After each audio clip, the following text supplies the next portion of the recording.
ጠብቄ ነበር። ሁለቱንም ቬሎ ለብሽ በዚህ 2 ቀን ካልመጣ ከእንግዲህ ታሪክ አይደለም። ድሮ ከኔ ጋር ነበረ ለገባይ ነበረ ቬሎ ማዘጋጅቼ ነበረ። ሰላም ጤና ይስጥልኝ የተከበራችሁ ቤተሰቦች። እንግዲህ ሄሉ ዛሬም ከኢሱ ጋር ነች ያለችው፣ ከኢሱና ከገነት ንጋቱ ጋር ማለት ነው። እንግዲህ ምንድነው ያለችው መግቢያ ላይ እንዳዳመጣችሁት ነው። ሲቀጥል ደግሞ ኢሱን 2 ቀን ቬሎ ለብሼ መጥቼ አጥቼ ካለው ዛሬና ነገ ካልመጣ ብላ ነበር። የመጀመሪያ ቀን ቶፒክ አደርጋለሁ ብላ ነበርና ይሄው እንግዲህ እያጥረገረገችው ነው፣ ሚስጥር እያወጣች ነው፣ የተደበቀውንም ሁሉንም ነገር ማለት ነው።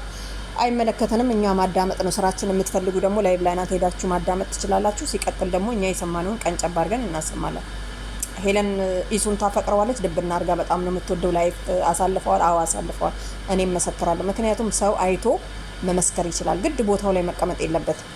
ብዙዎች ደግሞ አምነዋል፣ ሄለን ልክ ነች እያሉ ነው የሚገኙት ማለት ነውና ገነት ንጋቱ ደግሞ ስለ ኢሱን ወክላ መጣ።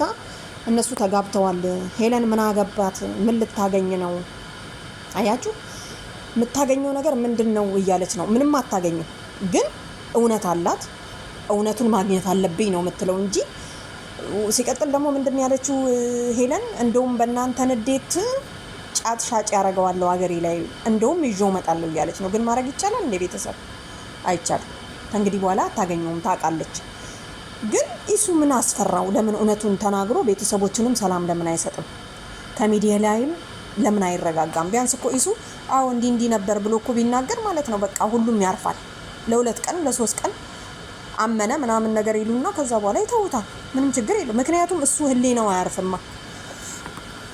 ህሊናው ሁሌም ዘላለሙን ማለት ነው ለሄለን እውነት ካልተናገረ እሷም አትተውም፣ እሱም የድሮውን እንትን እያሰበ ህሊናው ሰላም አያገኝም።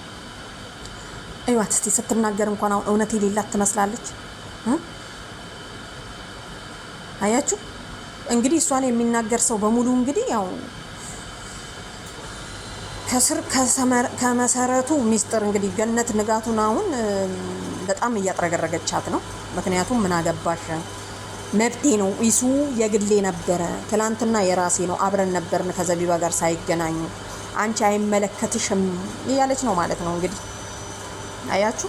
ምክንያቱም እሷ በምክር አድርጋ ነው እየተናገረችው ቀስ ብላ ምናምን ነገርና ሄለን ግን ልትለቃት አትችልም። ዛሬም ወደዋለሁ ኢሱን፣ ስለዚህ ማግኘቴ አይቀርም። ሰው ግን እኮ የሆነን ነገር ከልቡ የሆነ በጣም ፍላጎት ካለው ያንን ሰው ማግኘቱ አይቀርም። ምን ይታወቃል? ሂሉም እንትና ኢሱ ቃሉን ለውጦ ከሀገር መውጣት ቢፈልግስ ምን ይታወቃል? አንድ ቀን የሄለን ጸሎት እንግዲህ ሄለን በውስጧ እውነት ካላትና ትክክለኛ ነገር ካላት ማለት ነው።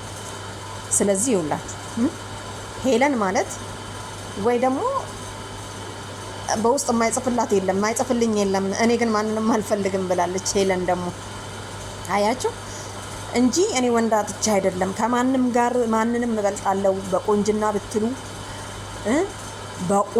በቁመና ብትሉ፣ ባለባበስ ብትሉ ማንንም ምን ማንኮብለል ነው ማስኮብለል እችላለሁ ብላለች። ለማንኛውም ቤተሰብ ማለት ነው። ስለዚህ ያው ሄለን ቆንጅዬ ናት በጣም እያያችሁ ነው፣ መናገር አይጠበቅባችሁም። እና ዛሬ ምን የምለው ኢሱ ወጣና የሆነ ነገር በልና አሳርፋት፣ ቤተሰቦችም ሰላም ያገኙ ነው የምለው እኔ ማለት ነው። የኔ አስተሳሰብ ነው፣ የእናንተን አላውቅምና ሄለን እውነት አላት። አዎ አላት፣ ዛሬም አላት፣ ነገም አላት ማለት ነው። ይቀጥላል። እሷ ላይ እንደመጣችና ስለሱ የምታወራ ከሆነ እኛም እንቀጥላለን። ምክንያቱም ያው እውነት ስላላት አያችሁ። በጣም የሚገርማችሁ ነገር በፊት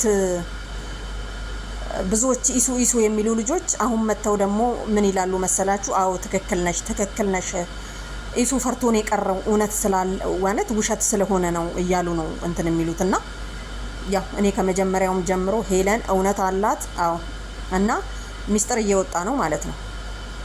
እኔ ሚስጥሩን እዚህ ጋር መናገር አልፈልግም። ምክንያቱም ምንድን ያለችው ምልክቱን የነገረችው አስቀምጠ ከሄድከው እንትን አለ አሁንም ማንም አልተጠቀመበትም አለች።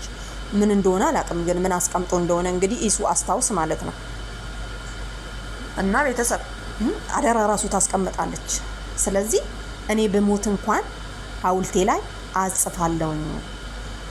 ኢሱ ፍቅረኛ የነበረ በጣም የምወደው ብያለች። አያችሁ አይደለ? ከዚህ በፊት ቋጥራ ያስቀመጠችው እያለ አሁን ደግሞ እንግዲህ ያው አጽፋለሁ ብላለች። እንግዲህ ሄሉ አንዴ ካፈቀረች አፈቀረች ነው። ማንንም ከወደደች ወደደች ነው።